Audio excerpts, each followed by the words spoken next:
Aujourd'hui, on en trouve des personnes qui disent être nées de nouveau, révélant le royaume du ciel, mais sont l'opposé du royaume du ciel. Bien-aimé, qui vous a dit que le fait de recevoir Jésus comme Seigneur et Sauveur implique que tu dois mal te vêtir? Signifie que tu dois négliger ton corps. J'ai vu des personnes mourir, pas parce que Dieu les avait appelées, non, mais elles sont mortes par négligence. Pourquoi? Parce que lorsqu'elles ont reçu Jésus, il y a cet évangile qui leur a fait croire que comme on a Jésus, alors le Saint-Esprit n'a pas besoin qu'on se lave, qu'on s'habille, qu'on se revêt d'une belle tunique. C'est une hérésie, c'est une erreur. Mais comment comprendre que non, tu es né de nouveau? Hier, quand tu n'avais pas Jésus, tu savais, tu t'habillais bien, tu pouvais aller dans tes rendez-vous bien vêtu. Mais aujourd'hui que tu as Jésus, ta garde-robe, tu ne l'as plus, tu l'as négligé. Et puis les plus beaux vêtements que tu gardes dans ta valise, la gardes-tu pour qui? Pour qui? Pour ton inhumation ou ton enterrement ou pour ton enlèvement? Non, écoutez une chose, ce n'est pas au ciel que tu vivras le bonheur. Le bonheur, c'est d'abord sur cette terre. Vous allez voir des personnes qui réellement ont Jésus, mais refusent de se faire soigner lorsqu'elles sont malades, parce qu'elles estiment ou elles pensent que le fait qu'elles aillent à l'hôpital, c'est une insulte pour la divinité. Jamais. Laissez-moi vous dire que Dieu a inspiré ces médecins pour prendre soin de nos corps physiques. Ce n'est pas normal. Ce n'est pas normal. Oui, que non, tu sois malade, on te parle de la transfusion sanguine. Tu refuses catégoriquement. Je vous dis, c'est une hérésie. Toi, jeune homme, tu te plains que non. Vraiment, il y a un esprit de célibat qui rôde sur ta vie. Des fois, ce n'est pas l'esprit de célibat. L'esprit de célibat, là, c'est ta saleté. Comment tu es né de nouveau? Tu entres dans le jeûne. Tu finis le jeûne, tu ne te poses pas là-dedans. Tu finis le jeûne, tu ne te laves pas.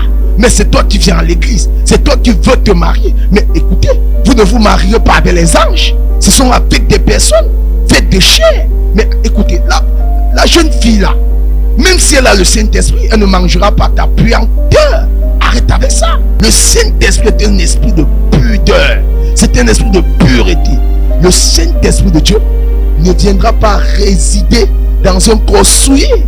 Ah oui, là où il y a les démons, il y a la puanterie. Là où il y a la gloire, il y a la beauté, il y a l'éclat.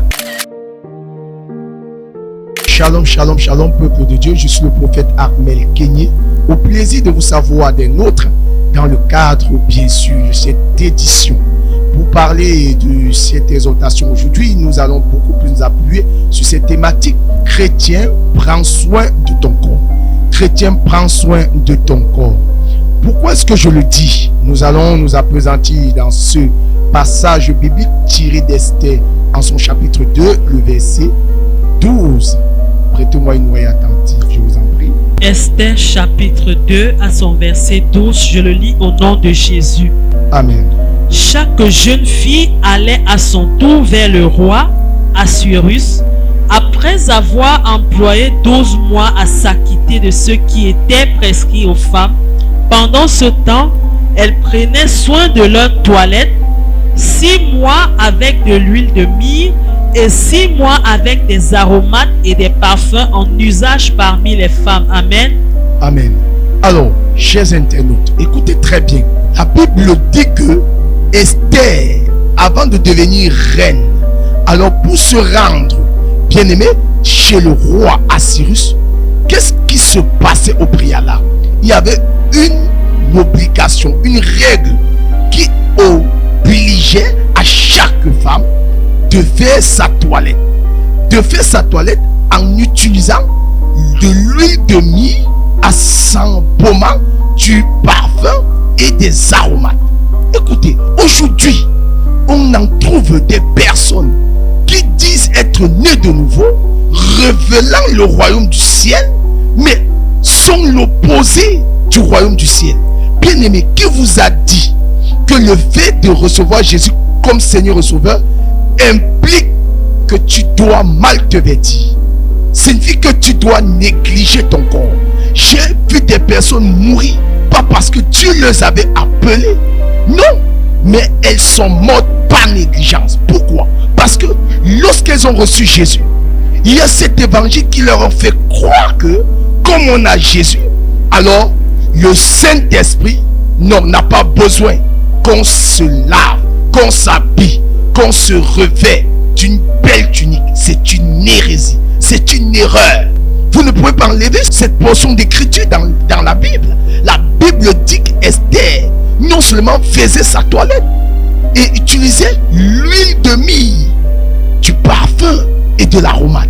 Mais comment comprendre que non, tu es né de nouveau? Hier, quand tu n'avais pas Jésus, tu sapais, tu t'habillais bien, tu pouvais aller dans tes rendez-vous bien vêtu. Mais aujourd'hui que tu as Jésus, ta garde-robe, tu ne l'as plus, tu l'as négligé. Et puis les plus beaux vêtements que tu gardes dans ta valise, la gardes-tu pour qui? Pour qui? Pour ton inhumation ou ton enterrement ou pour ton enlèvement? Non, écoutez une chose, ce n'est pas au ciel que tu vivras le bonheur. Le bonheur, c'est d'abord sur cette terre. Parce que je veux vous dire quelque chose. Si tu n'es pas capable, bien-aimé, de te vêtir, c'est un problème. Vous allez voir des personnes qui réellement ont Jésus, mais refusent de se faire soigner lorsqu'elles sont malades. Parce qu'elles s'estiment ou elles pensent que le fait qu'elles aillent à l'hôpital, c'est une insulte pour la divinité. Jamais. Laissez-moi vous dire que Dieu a inspiré ses médecins pour prendre soin de nos corps physiques. Ce n'est pas normal.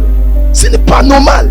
Oui, que non, tu sois malade, on te parle de la transfusion sanguine. Tu refuses catégoriquement. Je vous dis, c'est une hérésie. C'est une insulte. C'est pourquoi, observez très bien.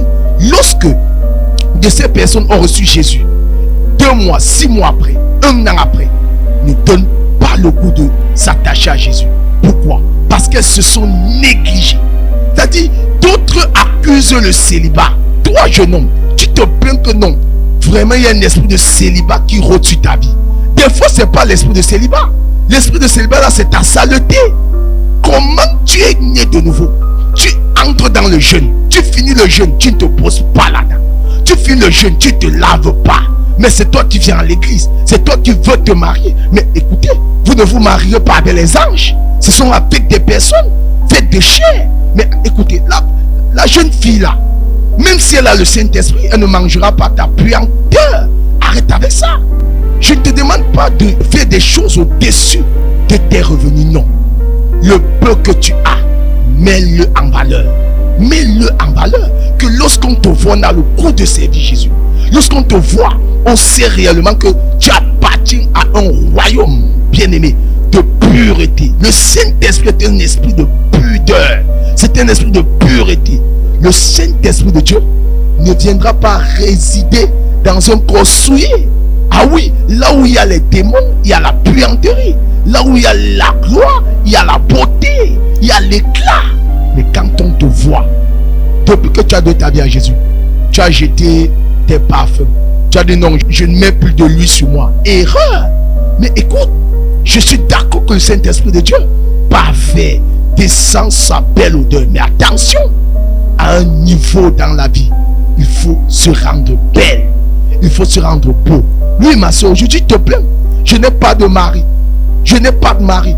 Toutes les nuits, tu lis les esprits de célibat de ton village. Tu t'attaques à ton grand-père. Peut-être même n'est plus en vie. Tu passes toute ta vie à lier les esprits là. Mais toi-même, réalise que ce ne sont pas les esprits là qui causent problème pour toi. Parce que la Bible dit que ceux qui sont nés dans Jésus-Christ, alors la loi de vie en Jésus-Christ leur a affranchi de la loi du péché et de la mort. Mais comment toi, tu as Jésus, tu pries, tu jeûnes, ça n'évolue pas, mais arrête-toi. Tu ne peux pas avoir les cheveux non tressés, tous les temps, les foulards. C'est-à-dire, tu n'as jamais lavé la chevelure. Mais tu as l'église. Mais que sera ce frère qui viendra prendre une poubelle pour mettre à la maison? Tu as la main. C'est-à-dire, je m'interroge. C'est-à-dire, parfois même, la sœur, non seulement ne fait même pas sa toilette, mais écoutez, parce qu'on nous a fait croire que non, la chair ne sert de rien. Attention, c'est le Saint-Esprit qui habite dans ton corps. Et puis, laissez-moi vous dire, si le corps ne servait de rien, alors pourquoi est-ce que Dieu dit que il a besoin de nous, corps, esprit et âme, pour avancer? laisse-moi te dire, le Saint-Esprit ne viendra pas régner. C'est dans ton corps. C'est dans ton corps. Ah oui. Ce n'est pas ailleurs. Donc prends soin de toi. Si tu es souffrant dans ton corps de chair, si tu as la capacité de te rendre chez le médecin, vas-y. Mais ne mets pas ta foi sur le médecin. Mets ta foi sur le Seigneur Jésus. Et tu te restaureras. Alors toi, ma soeur, change ton accoutrement. Lave-toi propre. Mets ta plus belle robe. Viens à l'église. Oui. Arrête de porter les vêtements haillons. Arrête de porter les vêtements qui laissent à désirer.